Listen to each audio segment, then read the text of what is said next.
My sister Lois and I were babies in the early 30s, the Depression years. Our dad was a young telegrapher on the CNR, and he was working in Avola, a dot on the map, when he met and married our mother. Our small house in Avola was our main base. Trains, freight trains, passenger trains, work trains, and way freights, steam engines, railway tracks, and stations played a big part in our lives.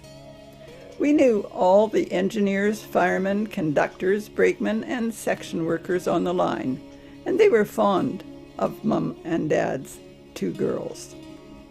With little seniority on the railroad, Dad had to take temporary positions as a relief operator. Avola, Mount Robson, Red Pass Junction, Birch Island, Lucerne, McBride, Hazelton, Oyama. He went wherever he was needed for 2 weeks, a month, or longer. Sometimes we could go along.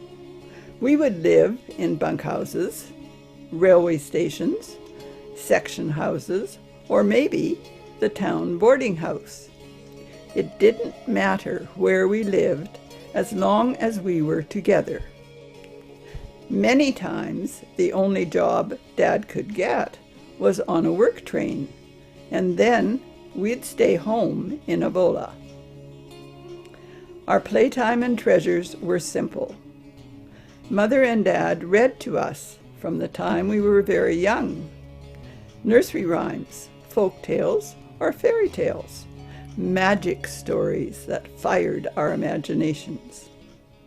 We played house with child-sized tables and chairs and small brooms to sweep our imaginary floors clean. Dolls. My favorite was a chubby doll, Susie, with sheepskin hair that I could wash. Of course, as my name is Shirley, I was given a Shirley Temple doll when I was about 5.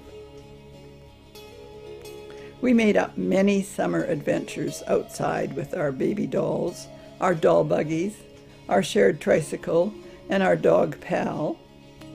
In winter, we played with our sled and had fun in the snow.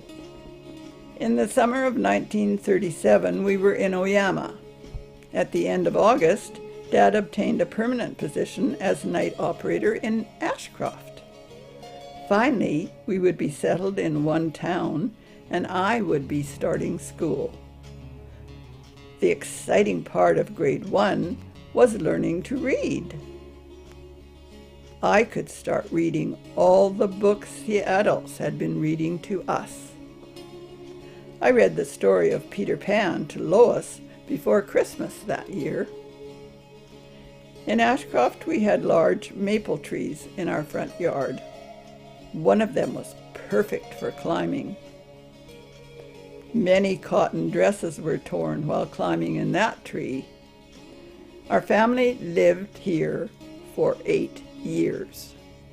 The same year we moved to Ashcroft, our maternal grandparents moved to Langley.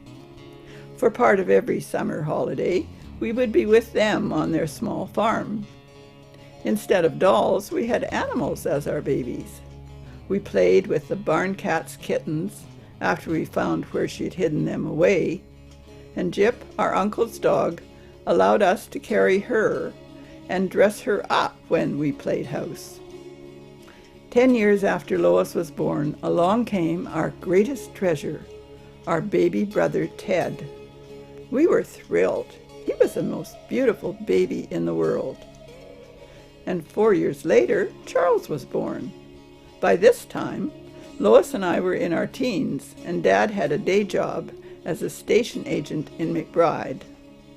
Our parents were very clever in spacing their children. Lois and I were the perfect age to teach the boys our favorite songs and read the nursery rhymes and stories that fired their imaginations and helped them learn all about the railroad.